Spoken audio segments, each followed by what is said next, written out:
할렐루야. 오늘 3일 밤 나오시나고 얼마나 힘드셨습니까? 저도 주일날 예배 마치고 또 월요일날 이른 아침에 충주에 있는 그 갱신동 호텔 그 일랜드가 인수를 해가지고 이제 새롭게 단장한 거기서 이제 우리 합신의 동문수련을 갖게 되었습니다. 한 300여 명이 모여서 정말 간절한 마음으로 교제를 나누고 또 말씀 앞에 저들이 소망을 갖는 그런 현장이었습니다. 그리고 다음날 이제 이 신학교에 우리에게 다 왔다 간 분들입니다. 이제 이번에 참 총장직을 사임하시는 목사님 우리 교회 여러 번 오셨죠. 그리고 새로 취임하는 분은 안상형 목사님이라고 우리 교회 와가지고 여러 가지로 역사신학에 관련된 강의를 명강의를 했던 것을 아마 우리 많은 분들이 기억을 하더라고요.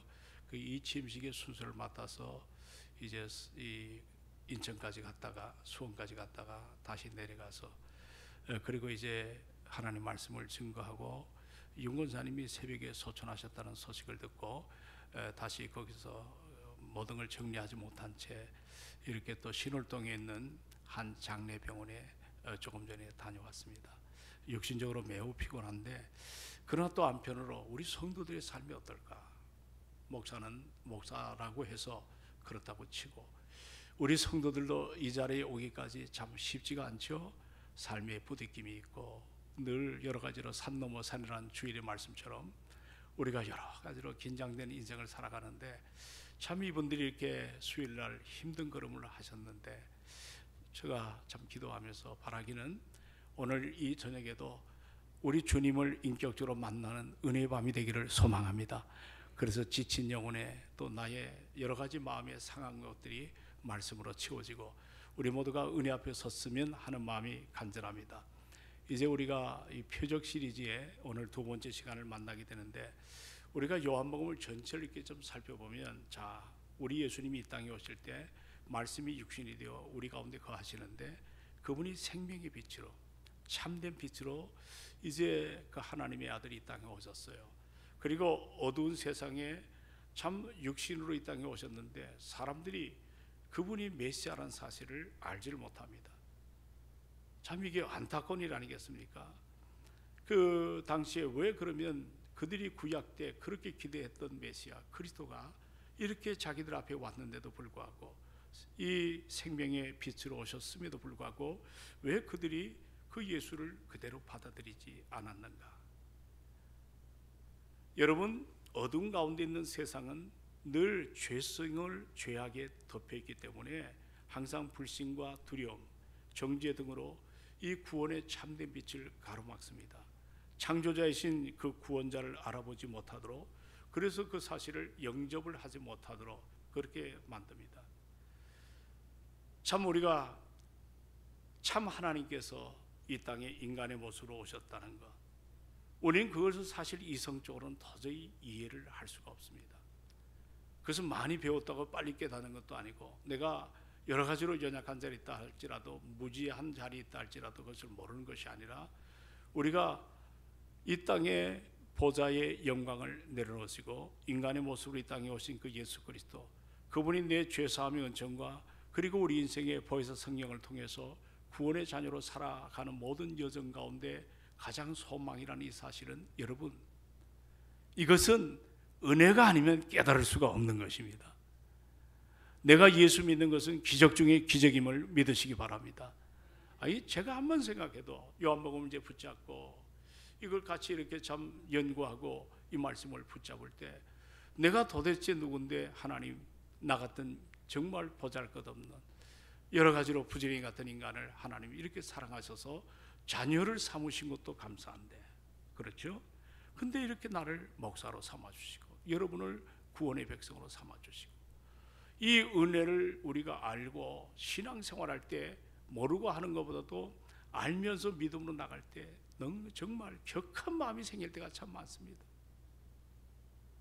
나 같은 인생이 뭔데 이 은혜 앞에 우리가 살아가는 그 기쁨은 세상에 그 어떤 금은보화를 준다 할지라도 어떤 여러분의 수많은 것을 만지고 가지고 누린다 할지라도 그 십자가의 사랑을 알면 이거보다 더 귀한 것을 얻기 때문에, 이것을 정말 우리가 알아가기 때문에 늘 우리 삶 속에 감사가 일어나는 것들을 보게 됩니다.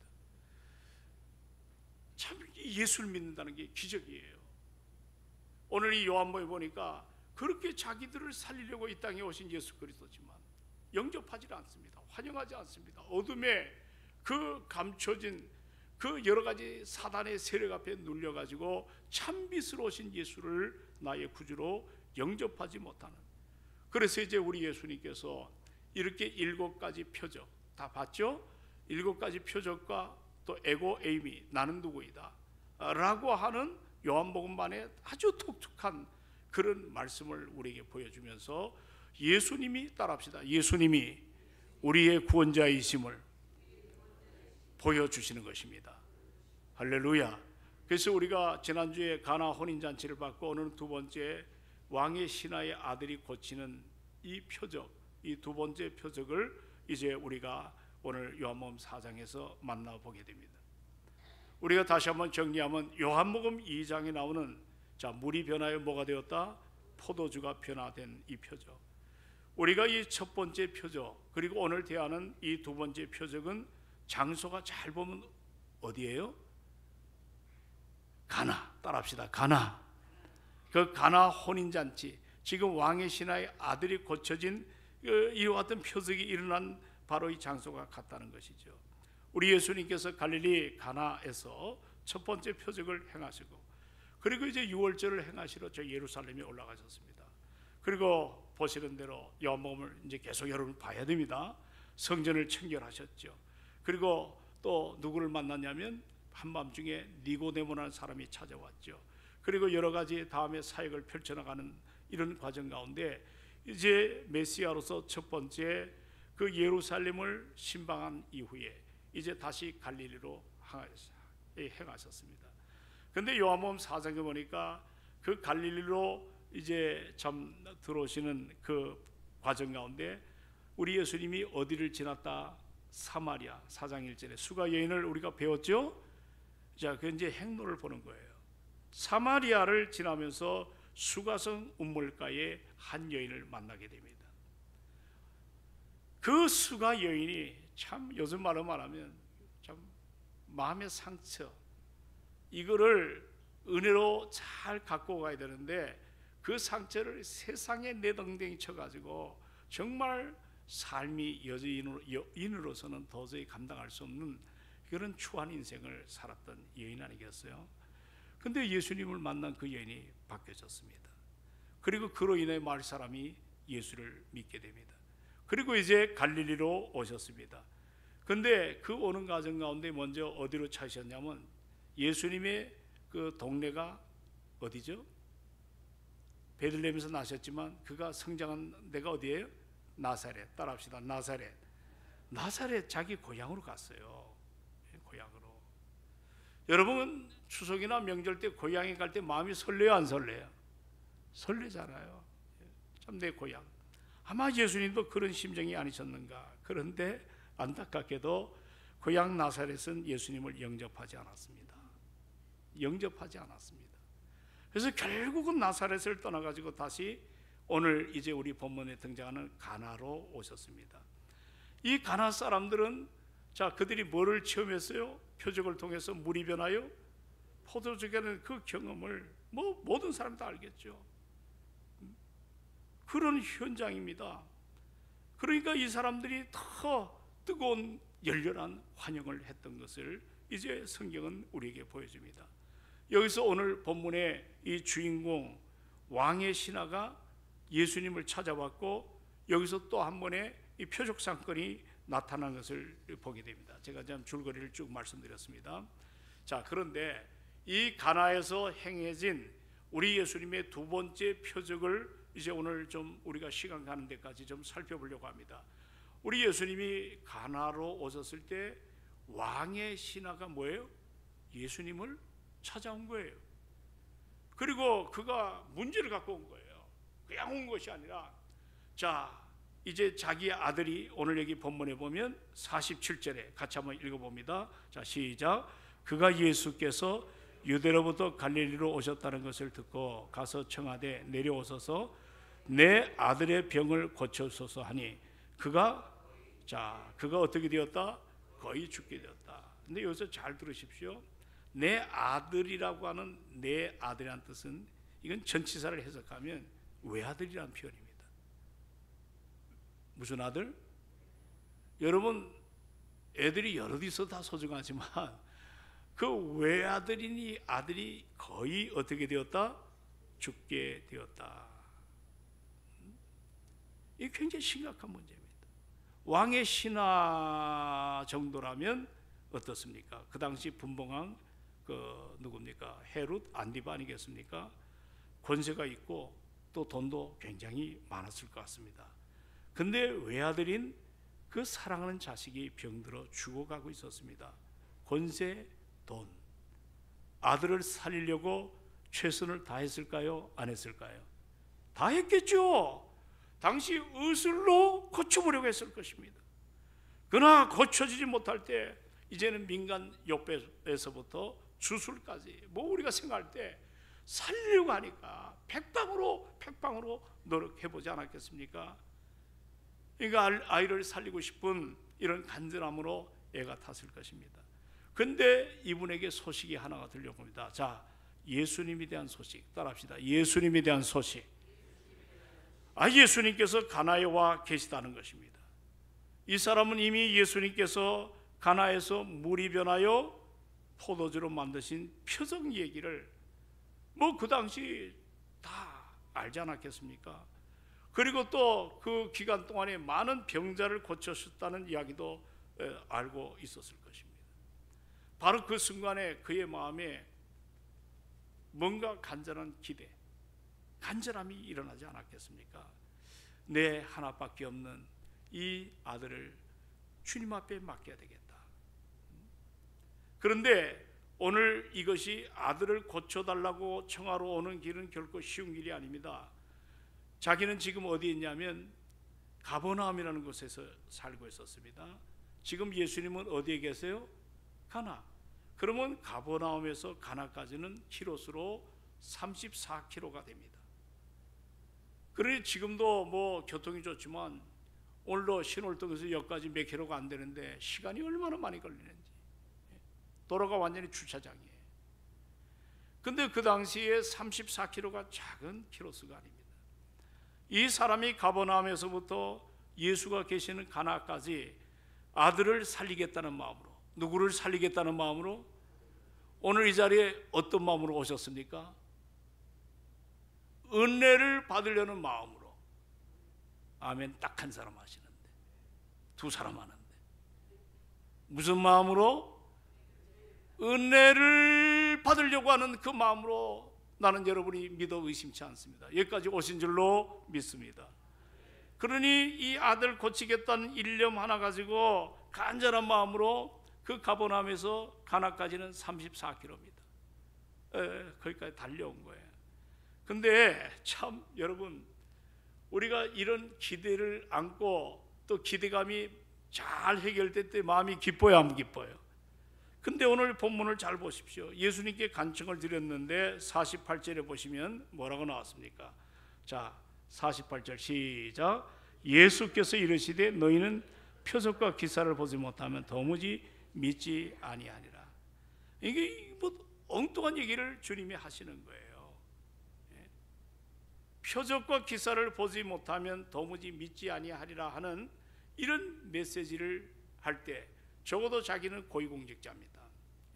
당시 분봉왕으로 있던 왕의 신하입니다. 자존심이 상했을까요? 상하지 않았을까요? 좀 반응해 보십시오. 상했겠죠. 그러나 이 사람이 그것 때문에 기분 나쁘다고 인상 찌푸리고 자기 감정을 표출해서 나가지 않았습니다. 오히려 간절히 더 간청을 했습니다. 여러분, 신앙생활할 때 우리 안에 간절함이 일어나기를 주의 이름으로 축원합니다. 참 우리가 살면서 여러 가지 벽이 많지 않습니까? 이 마음의 장벽, 이것을 참으로 우리가 넘어서는 것이 얼마나 중요한지. 여러분 잠언 8장을 한번 다 펴보십시오. 17절에. 자, 얼른 찾아봅시다. 잠언 8장 17절에 한번 얼른 말씀을 봅니다. 잠언 8장 17절. 누가 얻으셨으면 좀 큰 소리를 한번 읽도록 합니다.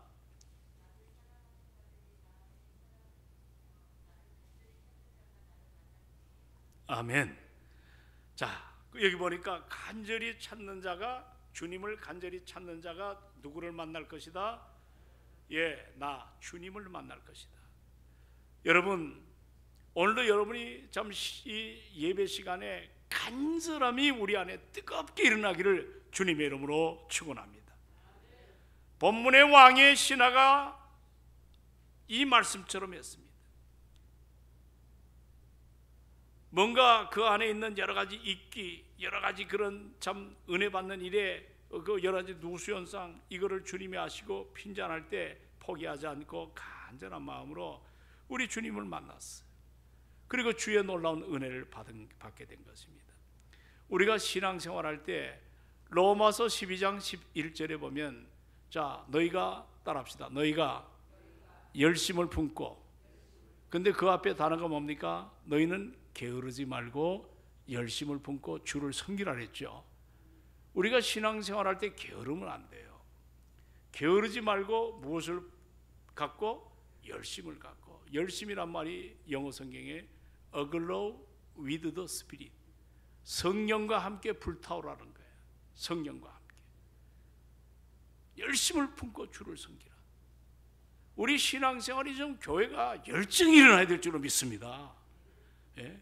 오늘도 이게 작은 숫자가 모였지만 정말 1000명, 5000명 모이는 교회 부럽지 않게 여러분이 열심을 갖고 주님을 섬기는 그런 축복이 일어나기를 주의 이름으로 축원을 드립니다. 우리가 오늘 은혜 받으러 오셨죠. 아멘. 주님 만나러 오셨죠. 그러니까 단순한 거예요. 지금 이 왕의 신하가 자기 아들, 그것도 원문에 보니까 전치사, 그 아들은 외아들이라고 이렇게 표현이 되었더라고요. 하나밖에 없는 자기 인생의 마지막 기대일 수도 있어요. 대가 끊길 수가 있습니다. 정말 무슨 소망이 있겠어요? 여러분 그렇잖아요. 여러분이 힘이 들어도 자식이 잘 되면 좋아요, 좋아요. 내가 좀 힘들어도 자녀들 잘 되면 좋잖아요. 할렐루야. 근데 그 자녀가 대가 끊어지면 소망이 없지 않습니까? 그러나 그런 마음으로 주님이 자기에게 좀 서운하게 해도 우리 주님은 그 중심을 아시기 때문에 무너지지 않았습니다. 그럴 때 여기 내려가 50절을 보시기 바랍니다. 뭐라고 표현합니까? 자, 4장 50절 시작. 예수께서 이르시되 가라, 내 아들이 살아있다 하시니 그 사람이 여기 말씀을 믿고 가더니, 자, 예수님 말씀하십니다. 가라, 내 아들이 살아있다. 그 왕의 신하가 간절함을 보시고 그 청에 응답을 했습니다. 근데 한 가지 우리가 주목해야 될 것이 있습니다. 바로 예수님께서 가나에서 가버나움에 있는 이 사람의 아들을 뭐예요? 고쳐주셨다. 바로 앞에서 고쳐준 게 아닙니다. 그렇죠? 가버나움에 가지도 않으셨는데, 환자를 직접 보지도 않으셨는데, 병세도 확인하지 않았는데 이 병자에게 어떤 처방을 내리지도 않으셨고 또 직접 어떻게 하라고 명을 하지도 않으셨습니다. 참 이것을 보면 여러분, 우리가 물이 변하여 포도주가 된 것은 자연계를 이끄시는 하나님이십니다. 우리 사형리에서 다 배웠잖아요. 우리 주님은 자연계를 통치하시고 또 뭡니까? 영적인 세계를 통치하는, 귀신을 물리치고 또 영원한 세계, 죽음을 이기는. 그러면 이와 같이 거리가 지금처럼 핸드폰으로, 영상으로 뭐 이렇게 다 보는 데서 이렇게 뭘 기도를 했다, 그게 아니지 않습니까? 그러니까 이걸 바라볼 때 우리 하나님이, 우리 예수 그리스도가 하나님 되심을 지금 우리들에게 보여주는 이런 표현입니다. 지금처럼 뭐 이렇게 굉장히 여러 가지 참 많은 참 전자매체가 활용화되는 그런 것도 아니지 않습니까? 그럴 때 이 사람이 얼마나 놀랐을까요? 그리고 오늘 본문의 결론을 보게 되면 이런 표현도 있습니다. 따라합시다. 그 온 집안이 다 믿으니라. 할렐루야. 그 온 집안이 다 믿었다. 저는 장례식을 지금까지 목회하면서 참 많은 장례를 치러봤습니다. 너무 중요한 것은 가족이 다 모이잖아요. 거기 보면 잘 믿는 가정도 있고 예수를 믿었다가 멀어진 그런 다양한 현장 속에서 나는 여러분 온 분들한테 설교하지 않습니다. 저는 바로 거기에 있는 가족에게 말씀을 전합니다. 이미 예수를 믿은 사람은 죽으면 어디 가요? 그분한테 뭘 위로할 게 뭐 있겠어? 다 천국 가 있는데. 그렇죠? 그러나 정작 중요한 것은 뭐예요? 남은 가족입니다. 그들이 오늘 이 말씀을 통해 예수를 인격적으로 만나느냐 만나지 않느냐, 정말 여기에 목사가 신경을 써야 됩니다. 교인들도 그러면 아무리 피곤해도 거기서 아멘 아멘, 성도들이 하나가 돼야 되죠. 지금 이 분들을 언제 또 만납니까? 그러니까 장례식 치르면 많으면 5번을 다닙니다. 이게 쉽습니까? 어렵습니까? 5번을 다녀요. 5번을. 그리고 화장터도 가고 낙골당도 가고 배를 타고 저 멀리도 가보고 다 다녀봅니다. 어떻게 하든지 그들이 가족이 믿지 않는 사람이 예수를 영접했으면 좋겠다. 오늘 이 본문에 보니까 성경이 가장 아름다운 것이 뭐냐면 그 식구들도 뭐라고 표현했죠? 자, 어디 한번 찾아보세요. 어디 나오는가? 자, 누가? 예? 53절을 다 같이 읽습니다. 시작. 그의 아버지가 예수께서 내 아들이 살아있다 말씀하신 그때인 줄을 알고 자기와 그 온 집안이 다 믿으니라. 할렐루야. 우리 신앙생활에 요즘 대익기, 신앙의 대익기. 우리 교회는 여러분 가운데 여러분 세상 떠나서 여러분의 자식이 예수를 안 믿습니다. 신앙생활 안 합니다. 여러분 장례 치를 때 얼마나 답답하겠습니까? 이제 그걸로 대익기가 끝나는 겁니다. 물론 그들이 다른 교회 가서 신앙생활을 좀 환영합니다. 정말 여러분들 남은 여생, 얼마 남지 않는 이 여생을 소중히 하시고 신앙의 가문을 일으키시기를 주의 이름으로 축원합니다. 축원합니다. 이게 우리가 남은 여생 할 일이에요. 그냥 오래 살려고 그게 중요한 게 아니에요. 사는 동안에 우리 자녀들이 구원받고 믿음 안에 바로 세워지는, 그 부모가 때로는 세상과 거부하고 타협하지 않고 그 자녀들에게 신앙생활을 바로 할 수 있는 이런 자리를 우리가 세워줘야 될 줄로 믿습니다. 세상적인 것들로 그대로 혼탕이 돼가지고 그렇게 해서 무슨 자녀들에게 거룩한 하나님의 역사를 감당할 수가 있겠습니까? 고넬료처럼 하나님을 경외할 뿐만 아니라 온 집안이 주님을 경외하고 자신은 늘 기도 생활하고 이웃을 돌아볼 수 있는 이런 건강한 성령 충만한 가정이 우리 교회 안에 뜨거워지기를 주의 이름으로 축원합니다. 우리는 그 사랑을 먼저 받은 거예요. 기적을 만난 거예요. 예수 만난 게 기적입니다. 표적입니다. 나를 통해서 예수가 드러나야 됩니다. 아멘은 안 합니다. 나를 통하여 누가 드러나야 돼요? 예수가 드러나야 됩니다.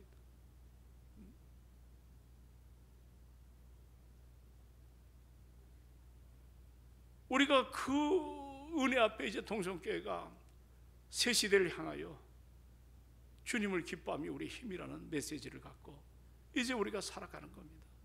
저는 오래 생각합니다. 한 명이 한 명만 전할 수 있다면, 증거, 전도할 수 있다면 이 빈자리가 하나님의 은혜로 가득 채워질 줄로 믿습니다. 한번 우리 자신을 돌아보십시오.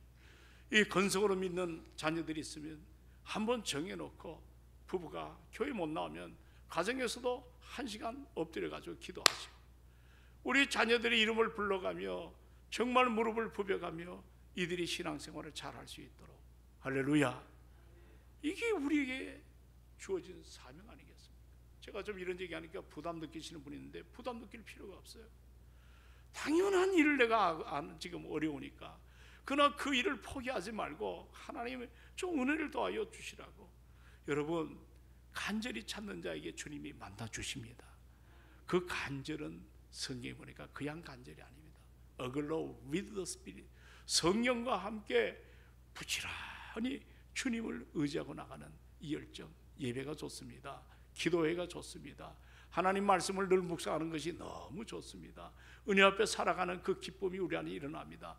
세상 것 아닌 영적인 것에 은혜를 받기 시작하면 세상의 물질, 세상의 어떤 여러 가지 지위, 명예 이런 거 그렇게 귀한 것 아닙니다. 언젠간 다 사라질 것입니다. 엘리어트가 그런 표현했잖아요. 인생에는 두 가지 길이 있다. 몇 가지 길이?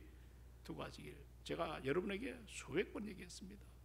하나는 끝까지 붙잡을 수 없는 게 있고, 또 하나는 결코 놓쳐서는 안 돼. 끝까지 붙잡을 수 없는 게 뭐예요? 명예, 젊음, 청춘, 권력 이런 것들. 이건 내 손 안에 잠깐 잡혀 있지만 영원하지가 않아요. 다 떠납니다. 다 사라집니다. 그러나 결코 놓쳐서는 안 될 것은 바로 진리이신 예수 그리스도십니다. 우리가 그 은혜 앞에, 우리 예수님이 마태복음 4장에 보니까 시험을 세 가지를 만납니다. 마귀가 이제 성전 꼭대기에 올려놓고 너 여기 한번 점핑해라, 떨어져 봐라. 네가 거의 떨어질 즈음에 내가 가서 너를 받치겠다. 여러분 요즘 보면은 얼마나 신기합니까? 예? 성전에서 떨어졌는데 사뿐하게 받쳐줘가지고 몸 하나, 머리털 하나 상하지 않고, 그거 참 놀라운 일이지만 그러나 예수님이 거절하셨습니다. 그런 잠깐의 세상에 번쩍이는 어떤 여러 가지 명예, 번쩍거리는 어떤 기적, 그게 우리 주님이 유혹을 당하지 않으시고 영원히 진리 되신 그 놀라운 진실 앞에 그것을 거부하시고 말씀으로 그 유혹을 물리친 것, 끝까지 붙잡을 수 없는 것에 인생을 걸지 않고 결코 놓쳐서는 안 될 그 일에 우리 주님이 당신의 삶을 살았던 것입니다. 나는 우리 동성교회가 56주년이 되는 해, 길이로 말하지 마십시오. 그 뭐 그렇게 중요합니까? 두께로 말하십시오. 두께로 말하십시오.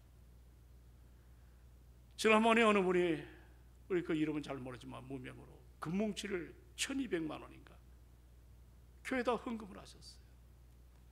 두께를 잘라보면, 이렇게 세상 떠난 분들 하나하나 두께를 잘라보면 교회에 피눈물 나는 헌신과 희생과 몸된 교회가 어떤 어려움이 있더라도 하나 되어서 성장하기를 갈망하는 그런 마음으로 그 두께가 있어요. 그분들에게. 나는 여러분이 자를 때, 주님이 평가할 때 어떤 두께에 여러분이 목을 감당합니까? 희생 한번 안 하려고, 자기는 헌신하지 않으려고. 아니잖아요. 하나님의 은혜 앞에, 지금 주어진 이 사역 앞에 우리가 정말 최선을 다하는 하나님의 은혜를 누리기를 주의 이름으로 축원합니다. 오늘 보십시오. 이 왕의 신하, 하나밖에 없는 아들, 그것도 장거리에서 말씀 한마디로 이렇게 아들을 고친 그 주님은 오늘 이 밤에 나의 주님이 되십니다. 오늘 그 주님이 내 인생을 붙잡고 계심을 우리가 잊지 않기를 주님의 이름으로 축원을 드립니다. 여러분, 성경은 한마디로 말하면 우리를 사랑하신 주님께서 내 인생을 오늘 말씀을 통해 가지고 아무개야 내가 너를 사랑한다고 하는 그런 사랑의 녹취록이 성경이에요. 그러니까 성경이 여러분들 사실 만화책보다 즐거워야 됩니다. 성경이 그 어떤 것보다도 여러분에게 정말 마음의 감동이 일어나야 될 줄로 믿습니다. 오늘 여러분 성경을 어떻게 보시나요? 사실 가만 보면 성경은 영혼의 추적자에 관한 기록입니다. 성경에 우리 주님을 영혼의 추적자로 표현합니다. 탕자를 보십시오. 멀리 가버리지 않았습니까? 그래도 우리 주님은 그 탕자를 포기했나요? 포기하지 않으셨나요? 자, 여러분이 답할 차례입니다. 포기했나요? 하지 않았나요? 그건 뭐 이뻐요? 재산 다 쳐먹은 녀석이지. 예? 아버지 힘들게 만들고, 예? 그것도 그 돈을 유용하게 썼나요? 재투자해가지고 돈을 벌었나요? 허랑방탕하게, 예? 기생질하고 말이죠. 그냥 추잡한 삶을 다 잃어버린, 그 뭐가 어디가 이쁘다고 그 자식을 주님이 포기하지 않았습니까? 성경을 하나하나 보면 영혼의 추적자로 주님이 우리에게 향하신 열심이 담겨 있습니다. 여러분 고뇌를 보십시오. 얼마나 음탕합니까? 예? 요즘 보시면 여러분들 모르겠어요. 우리 기독교인들 이제 은혜 받으면 지난날 잘못한 거 있을 수 있어요. 회개하고 이제는 거룩한 예수 그리스도를 닮아가는 이런 소망이 우리에게도 일어나기를 주의 이름으로 축원합니다. 근데 고멜을 보십시오. 그렇게 세상과 짝하여 방탕할 때도 여전히 우리 주님은 나를 사랑하신 거지. 사마리아 여인 쾌락에 묻혀 살아도 포기하지 않았잖아요. 아담이 죄짓고 숨었잖아요. 아담아 네가 어디 있느냐. 주님이 몰라서 묻나요? 알면서도 그를 사랑하기 때문에. 그리고 가인이 아벨을 죽였어요. 가인에게 가가지고 네 아우 아벨은 어디 있느냐 몰라서 물어봐요? 죄지은 그 가인이 회개할 기회를 주기를 원했던 거 아닙니까? 오늘 그 은혜 앞에 여러분과 제가 예수를 만난 겁니다. 그 사랑을 날마다 더 깊이 알아가기를 주의 이름으로 축원합니다. 그래서 견딜 수 없는 구원의 감격을 담아 내게 맡긴 건 늘 울어도 눈물로 갚을 길이 없습니다. 주님 앞에 내 삶을 드리기를 원합니다.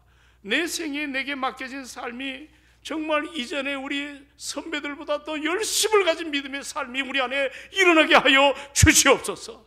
그런 역사를 우리가 감당해야죠. 여러분 어메이징 그레이스 아까 불렀죠. 존 누천이라는 사람이 노예 선장입니다.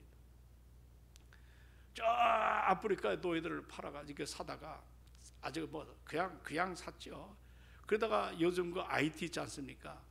IT 제가 여러 번 가봤는데 거기 있는 원주민을 도미니카나 이런 데 다 보내고 거기를 완전히 흑인으로 만들어놨어요. 그리고 노예를 갖다가 등급을 매가지고 파는 그런 노예 선장입니다. 그런데 어느 날 그가 배를 타고 항해하다가 엄청난 풍랑을 만나게 됩니다. 정말 인간의 힘으로 감당할 수가 없습니다. 갑자기 기도했어요. 그런데 신기하게도 폭풍이 멈추고 바다가 고요해집니다. 이 요토는 하나님께서 자기의 기도를 들어주시고 이 풍랑 가운데 구해주심을 알았습니다. 감사함으로 자기가 그동안 저질렀던 그 흉악한 모든 죄를 다 내려놨습니다. 그걸 은혜라는 것을 깨달았습니다. 그래서 그는 나중에 노예 선장이 목사가 되지 않았습니까? 그래서 영어로 Amazing Grace. 여러분 지난날의 대통령들도 미국에 Amazing Grace를 많이 부르고 그 과거에 그 비행기로 그 큰 빌딩이 무너졌을 때도 전 국민이 Amazing Grace를 다 불러요. 놀라운 은혜죠. 나 같은 죄인 살리신 주의 은혜를 감사합니다. 오늘 참 우리가 늘 구원의 감격이 교회 안에 일어나기를 주의 이름으로 축원합니다. 교회는 정치의 현장이 아닙니다. 교회는 여러분들 어떤 여러 가지 잡담의 현장은 더더군 아닙니다. 내가 만난 예수 그리스도를 증거하는 복음의 현장임을 우리가 알아야 될 줄로 믿습니다. 내가 어떻게 한 주간을 믿음으로 살았는가, 그리고 예수를 만났는가, 믿음의 향기를 뿜어대고 그렇게 사는가. 우리 가정에 누가 신앙이 잘 못됐는데 이번 기회에 내가 기도하니까 아이가 달라졌다. 예배를 남편이 잘 안 나오는데 내가 기도하니까 주일날 예배를 나왔다. 뭐 이런 영적인 간증들이 우리 교회 안에 좀 가득 일어나기를 주님의 이름으로 축원합니다. 그럴 때 우리 삶이 달라지는 거죠. 오늘 여기 보시면 오늘 이 왕의 신화가 참 멋있는 표현이 50절 한번 보고 마칠게요. 50절 시작. 예수께서 이르시되 가라 내 아들이 살아있다 하시니 그 사람이 예수께서 하신 말씀을 뭐 했다? 믿고 아들을 고치려고 먼 길을 찾아왔습니다. 그리고 간청을 드리는데 한마디 들은 거, 네 아들 낳았으니까 돌아가라. 이게 여러분 믿겨집니까? 믿겨지지 않습니까? 여러분 같으면 어떻게 하시겠습니까? 근데 이 왕의 신하가 요즘처럼 핸드폰이 있나요? 아니면 뭐 여러 가지 정보가 있나요? 더 확인하려고 우리는 더 물어볼 수 있지 않겠습니까? 그런데 이 사람은 따라합시다. 믿고 순종했다. 참 신앙생활하면서 이 순종이 얼마나 중요한가. 로마서 10장 17절을 보니까 따라합시다. 믿음은 들음에서 나고 들음은 하나님의 말씀으로 말미암느니라. 이 은혜가 좀 우리 교회도 좀 이 표적 사건을 통해서 바로 예수가 이 표적을 통해서, 표적 자체가 중요한 게 아니에요. 그 표적을 일으키신 분은 바로 우리의 누구예요? 유일한 구원자 예수 그리스도. 아멘 합시다. 그분이 나의 유일한 구원자라는 사실을 깨닫고, 오늘도 우리가 참 기적 속에 하나님이 은혜를 머금고 나라와 민족을 위해서 기도하고, 또 우리가 지금 당면된 문제를 기도할 때 하나님의 뜻 가운데 우리가 서기를 원하는 게 기도거든요. 내 뜻을 죽여지고 하나님의 뜻이 일어나기를 원하는. 그래서 우리 동성교회가 올 한 해 참 큰 부흥을 맛보기를 원합니다. 진정한 부흥은 내가 바뀌어지는 겁니다. 내 삶이 달라질 줄로 믿습니다. 늘 긍정적인 삶을 통해서 우리 하나님 기뻐하는 삶으로 순종하시고 말씀을 의지하고 나가는, 그렇게 살면 기대 이상으로 하나님이 축복하십니다. 할렐루야. 이 은혜를 갈망하세요. 삶을 그냥 드라이하게 살지 마시고 말씀 속에 기대감을 갖고 주실 하나님의 놀라운 응답을 갈망하시면서, 우리 늘 그렇게 산 것이 아니라 좀 우리가 서프라이즈, 놀랐다, 이런 좀 삶으로 주의 기쁨 속에 우리가 성령 충만해서 아름답게 살아가는 우리가 되기를 소망합니다.